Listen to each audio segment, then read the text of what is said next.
dito ko, hindi na pa inyong Bobby, hindi ami karon sa Berries Farm, Cabins and Restaurant. Og sa dihang si Bobby na lisod untaon og drive pa ni scooter kay danlog man kaayo ni mga bato-bato gamay. Ako na lang jud panaog ako mga pasahero no kay lisod na mga dagwa ming tanan. So gibaklay nila mga 5 kadupa. Anyway, day entrance fee rate guys, adult 50, mga bata 30. Unyan apoy picking of berries diri. Unyan apod sila mga herbal plants. Pwede pud sila paliton no. Barato ra man pud gihapon. So anyway, naapod tay mga kuan diri, dry ice baligya nila ang butuon say pormaan na. Unyan apod sila mulberry, rosemary. Unya kita ka nang murag kamuti, di na siya kamuti, nalimutan ko sa pangalan kung sana. Kana siya di na siya pwede ilaga, pero gilaga nilang kinat dito mas tayo nakapalit sila. Paglaga nila dugay man kaayo humo. Kay kato di ay pwede na dito siya kanon diretso na. Kay crunchy man to siya guys. Anyway, nagbayad nimi sa entrance exam no. Oh, exam mag-exam ta. Not bad. Okay ra kayo ang iyang presyo. Yan ali mga mulberries dagan man kani sa Thailand free niya. Ako sa kay kuya, pwede ko mukuha mas gamay na. No picking man jud daw na. Sige, respeto na to kay laming farm. Sag dira kung maka-farm ta basin di ay no ipa-free na to picking tanan. O di ba logi ka? Sirado din mong business. Magpuyo. Di mag-business o free man lang. Wadyo kay makuha matiktik. Unya, hangak na kay sa tanan kay sige raman jumini pasaka. Pero guys, katong mga dili kasaka na may way for your vehicle. Pero gipili gyud na mo ang hangak kay para makita gyud mi sa view. Tanawa ng mga clouds dira guys. On ay murag sea clouds. Tama ba? Unya napo sila mga bulak. So nindot gyud kay mag-hike no nya. Napo sila restaurant diri kung gigutom ka, napo sila mga sweets, desserts, mga usudan. Napo sila mga antique diri oh. So karon kay sayo-sayo pa man wala pa kayo namahaw, pa kayo na namahaw. Naniud to.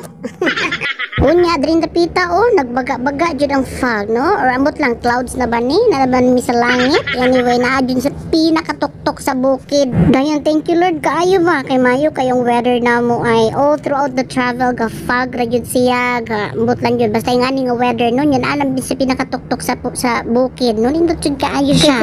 Kay kung ting init pa ni, wala, gamugot jud ang agi. Unya, sa unahan niya ako nakita niya punuan, kung namin nagdupa nga tao, agoy.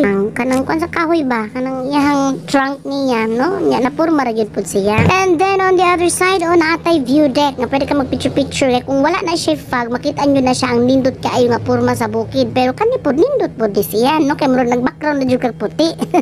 But anyway, nindot tani og kanang glass bito ang yang salog ba didto kay kahoy man to. So nagbuot ka pa bin. Nagbuot. Mag-business lagi kag imuha. Nya napud tay kanang human drone diri og giunsa ni niya pa matic ang mao nga camera. Nya perti yung focus di sa tong naw nakita mi ditong force. Nga nanulod mi sa restaurant kay na amaze food mi diri murag antique ang style nga napud sila mga gipang collect ng mga furs sa animal tambot sa niya mga klase sa animal nga mga antique pud ang ilahang mga gamit ba gi-collect pud nila. So naami mga gamit nga daan dira no kanang mga antique pwede gyud na siya mabaligya mahal na in demand man na siya good. So tanawa nagabaga jud ang ilahang fog diri ug nga naa yung mga nagkaon. So murag makita-kita na maklaro-klaro na ang view. Anyway napos sila mga typewriters diri daghan no daghan. So anyway panaog nami kay magplano mi nga mag-picking of berries nami diba? Pero ang problema na gyud nato diri guys kay wala day na on ang camera. Ang naon niya ang kamura, wala ang camera.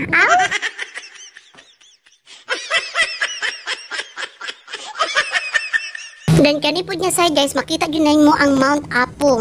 Okay, pasulod na mi diri sa don't eat the berries until you pay. Dayon with all the props with kalo and basket nga pinakute kaayo. Actually mas wala kay bayad, pwede ka mosulod dira pero ayaw ka pa make. Ang mupik ka dira katong mo bayad sa kanay imong gipik nya timbangon na nila og pila ang imuhang grams nakuha sa mga berries mo timong bayaran. So na-amaze sa jud ko kay first time ko kita aning orange mulberries, no? Di ba? Ang iyang lasa guys na asya pagkagamay ra jud niya aslom day siya nga aslom kaayo. Unya nagsabot pud mi kay 5 mami ka bukno, 5 ka mulberries, 5 ka strawberries, 5 ka orange berries. Tag 5 ra jud isa-isa ra jud mi ani kay ang budget nato dira no, di basta-basta mahal ra ba jud ang grams. So yugasan na dayon pag-abot namo, nang gipantilawan na dayon kay mo lagi na mo may gusto ampay makatilaw lagi ani mga orange berries ug uban pa mga berries. Anyway no, napon ta mi ato video nag-pick me og strawberries ug uban pa mga berries pero wa dam ha mga wa na tay kay nalingaw pud ay siya sa amo ang tan-aw. See you on the next vlog diri sa Balota kay Bansalan. Ingat!